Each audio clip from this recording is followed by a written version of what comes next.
আমি ওসমান হাদি।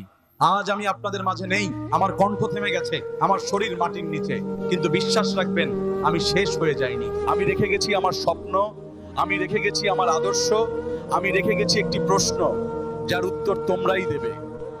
এই আদর্শ ছিল দেশের জন্য, এই স্বপ্ন ছিল মানুষের অধিকার রক্ষার জন্য, এই জীবন ছিল অন্যায়ের বিরুদ্ধে দাঁড়ানোর জন্য। আমাকে পৃথিবী ছেড়ে যেতে বাধ্য করা হয়েছে, আমার কণ্ঠ রোধ করা হয়েছে, আমার পথ থামিয়ে দেওয়া হয়েছে, কিন্তু আমার আদর্শকে কেউ থামাতে পারেনি। আজ আমার অনুপস্থিতিতেই তোমাদের দায়িত্ব আরো বড়। এই দেশকে রক্ষা করবে শত্রুদের হাত থেকে।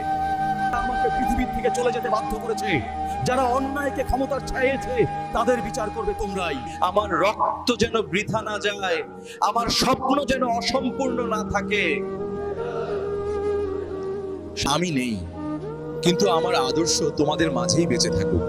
আমার জন্য দোয়া করবেন। ভালো থেকুন সবাই।